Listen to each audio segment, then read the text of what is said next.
In today's episode of Crypto Over Coffee, the coolest and most caffeinated weekly crypto show on the internet, I'm sharing with you 3 cryptocurrencies that I regret buying and what I learned from each of those mistakes. Of course, we also have our usual 404 Logic Not Found segment and a bunch of other crypto news on the show today that you're not going to want to miss, so make sure you stick around for the whole show today. If you like crypto, please subscribe to the YouTube channel, hit the bell notification button, or you can follow the podcast on your platform of choice if you're more the listening type, and you'll get a heads up whenever I post new episodes of the show. By the way, make sure to watch out for scammers that are all over social media impersonating me, especially in the YouTube comments and in Instagram DMs. I will not reach out to you, so please be careful out there. And the coffee today is from Onyx Coffee Roasters. So if you've been in crypto for a while, you'll probably have a laundry list of cryptocurrencies that you've bought that ended up being a really bad investment for one reason or another, and that's the nature of the space. It's very risky, and you'll win big sometimes and you'll lose equally as badly at other times. Of course, I had to pick 3 of the most regrettable cryptocurrency investing losses that have taught me a valuable lesson, and there have been many, and I would have to rank them in this order if I had to pick 3 today. At the very tippy top, I would rank the freshest of all these wounds, Terra Luna, a recent and raw one. As you know, Terra Luna imploded along with its UST US dollar stablecoin in epic fashion, leaving billions of dollars of losses and many hurt investors, which is the worst part.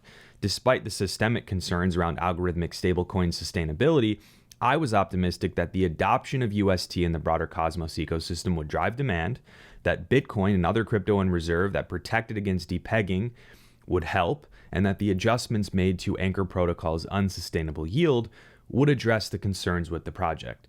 But I was clearly very wrong on that assumption or that calculation. My investment and subsequent miscalculation on Terra was a valuable lesson for me that not everything can be solved with adoption and incentives, and further a lesson on the dangers of algorithmic stablecoins if they are not designed properly. Of all the 2021 bull market wins and losses, this one bothers me the most because the signs were there and I didn't read them correctly. And this is life, we learn and move on, I suppose, but this Terra Luna thing was a huge lesson learned for me and a lot of others. Now, at the end of the 2017 bull market and into the 2018 bear, another crypto I regret buying is one you'll probably be surprised at, and that is Chainlink. Now, before the Link Marines come parachuting in to attack me, I think Chainlink is a critical tool in this space that will continue to exist and see more and more adoption. But man, has it been a lesson in investing. Chainlink has always been a technological fascination for me. I like things that solve problems, particularly for developers, and Chainlink hits those marks. Chainlink's team has shipped tons of really valuable and practically useful products, such as data oracles for blockchains, verifiable random functions, smart contract automation tools. Need I say more? And still, the price of Link has seen only modest growth over its lifetime, and plenty of market-defying corrections during bullish periods when the rest of the market is surging makes people scratch their heads. Why is Link not doing so well? And I've done well on some of my Link purchases and very poorly on others. It's a mixed bag depending on timing. And that's the lesson learned here. Even the most valuable technology, well-built projects, and otherwise solid projects can just not live up to expectations in the market from a price perspective. For a tech-focused guy like me, that's a tough pill to swallow because I buy on fundamentals and problem solve, not charts and candles. So when projects don't perform according to their technical and practical value in the space, their utility, it's confounding. Again, I still own Link. I still think it has an important place in this space and actually use it in my day-to-day work. But it was a lesson learned and a regret on the investment front for me coming out of 2017, now looking back in 2022. Finally, the third cryptocurrency I regret buying is a fairly recent one, and that is AXS, or Axie Infinity Shards. Now, I started playing Axie Infinity, the game, early on, and there was a period at the height of crypto and blockchain gaming hype that I was feeling pretty darn good about my decision to start playing the game and earning the assets along the way.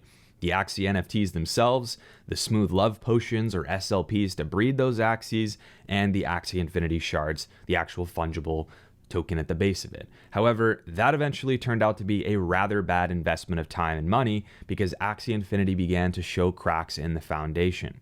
First, you had issues with the game economy. It became impossible for the majority of players to acquire the prerequisite 3-axis characters to play the game, so it required rebalancing of the mechanics around breeding axes, the economy. Secondly, the game just wasn't that fun after a while, if we're really being honest. And I know that many people continued to play it to make money, not because they were challenged by the game or loved the game. It got really boring over time because it's the same mechanics and the same battles over and over again. Both of those things, in tandem with a myriad of other issues, including the hack of the Ronin Layer 2 network dedicated to Axie Infinity, led to a huge implosion of the economy around the game. AXS imploded, Axie NFT prices imploded, and the smooth love potions required to breed new Axies became surplus to requirements as a result. The lesson learned here was in what's truly important in a blockchain game. And it's not the play to earn functionality. It's not the NFT rarity. It's the bloody game itself. It has to be a good game that people love playing first and foremost. And the economy in the game has to be sustainable even without new players constantly chomping at the bit to buy the scarce NFTs or resources in the game. And this is all easier said than done, but easier when the game is top tier in its own right without NFTs or play to earn. What I've observed to date is that play to earn is not the use case. It's a result of a perfectly crafted game and game economy. Anyways, these were 3 crypto regrets that resulted to me in huge lessons learned that will really help me, and hopefully now that I've shared them, help you in the next flourishing cycle of crypto, helping you make better decisions and looking back at past mistakes. Now, this may come with some degree of irony given my discussion about utility and technical value not being a guaranteed indicator of price appreciation, but it doesn't change the fact that one of the projects I'm most optimistic about for this next phase of crypto growth, regardless of its price, is Ethereum Push Notification Service, or EPNS. As I've said before, full transparency, I am an investor in the company or the project, and that is for good reason. Their decentralized network and smart contract structure provides a platform for a critical user experience component for decentralized apps. That is, using on-chain data to trigger notifications, events, and messages to trigger downstream functionality for applications built in the blockchain space. Now, EPNS just recently announced an integration with The Graph, probably the other greatest tool in the entire crypto ecosystem, and The Graph enables blockchain data indexing and query capabilities with community-curated data collections called subgraphs. This EPNS and Graph integration allows developers that build the graph subgraph technology or build with it to use the data indexed in those subgraphs to trigger notifications for one's applications. And this sounds like a rather small detail, but it's a significant integration in that it combines the functionality of 2 powerful tools for developers to deliver better user experience to their users of popular decentralized apps. So if you're a developer or you're just a fan of builder-focused content, definitely check out EPNS and The Graph, and I'll leave a link in the description below for you to see this particular integration. Now, my friends, it is time for 404logic.found, which is a firecracker of a segment on the show where I break down logical conundrums in the crypto space that need to get some attention, which, speaking of attention, if you want to help this show get some more attention, please hit like, get subscribed, or follow the podcast, and heck, share it with your friends because it really does help the show, help get it out there to more and more people. It's tough making content in a bear market, folks. Today, we're tackling the granddaddy of logical conundrums in crypto, the central bank digital currency, or CBDC. Now, during the annual Consensus Crypto Conference that's running through this past week and into this weekend, more and more attention turns to different conversations around broader topics in crypto, like stablecoins, NFTs, and of course, the CBDC. And that's why I'm bringing this up now, because I've been seeing lots of discussion about it because of this conference. Now, it's no lie that a stablecoin and a CBDC are not so different in the sense that they are pegged to a respective fiat currency, or maybe they are a fiat currency if you're talking about a CBDC. They're a fungible means of exchange, they're digital, etc. But where these two diverge in a big way is in their implementation and origin. The stablecoin is an important, but as of yet, unperfected mechanism for baselining cryptocurrency investments in familiar fiat currencies, and these stablecoins are built on blockchain networks, often by regulated but non-state entities. A CBDC, on the other hand, is issued and built by governments or central banks, and no one can tell me that there is a concrete plan for a CBDC to be issued on a true decentralized public blockchain. If there is, I've yet to see it. Please share it with me. There's a reason why, despite stablecoins' often recent follies, I am a supporter of the idea of stablecoins pegged to imperfect fiat currencies, but not a supporter of the CBDC. A CBDC in many ways would be little more than an Excel spreadsheet with a nice user interface for everyday people to use to pay for their daily cup of joe without physical bills to carry. In fact, it almost sounds like this digital money is easier to surveil to the maximum degree, like it would be easy to flip a switch and completely bar someone from using that money altogether.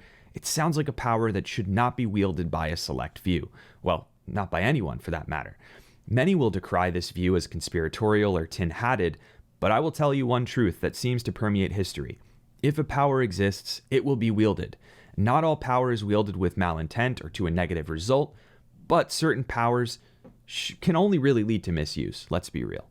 See, a stablecoin is a fairly transparent piece. It's what it does and what it is pretty clear, right? It provides a fiat currency pegged landing zone for crypto investors to move capital onto the sidelines without converting to fiat in a bank. It provides pricing and familiar currency denominations on exchanges.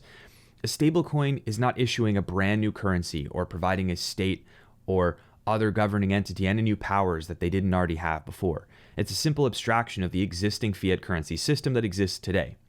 A CBDC, however, would be a dangerous evolution of that fiat currency system, like I mentioned before, opening the door to misuse of the many powers that can be wielded in a completely centralized digital currency system.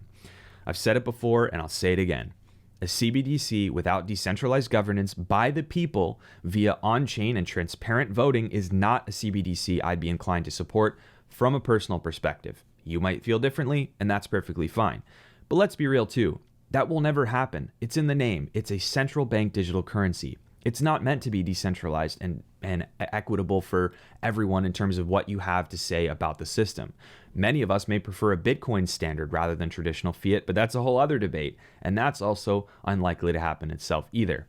Still, it's an undeniable 404 logic not found to build a digital currency issued by central banks and even relate it to cryptocurrencies or digital assets in the blockchain space.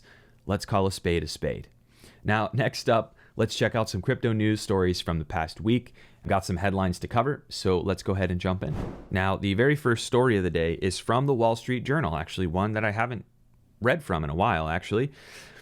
This headline reads, Tether cedes territory to rival stablecoins as crypto investors diversify. Competitors have added users since the world's largest stablecoin briefly broke from its $1 peg. Now, I've been talking about this narrative a little bit recently, and it's this sort of crumbling trust in Tether, the largest stablecoin, one that's been around for the longest, but one that's also been mired by a lot of controversy over the years and a lot of mistrust. Is it truly backed by real assets? Is it being managed properly? Could Tether completely collapse and take the whole crypto space down with it? These are questions that a lot of people have asked.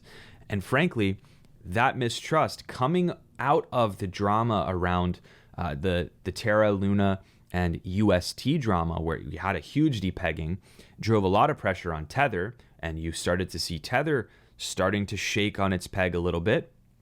There's been lots of fear, and a lot of people don't know who to trust. And so they're moving now to the most transparent and subsequently most regulated stablecoins like USDC.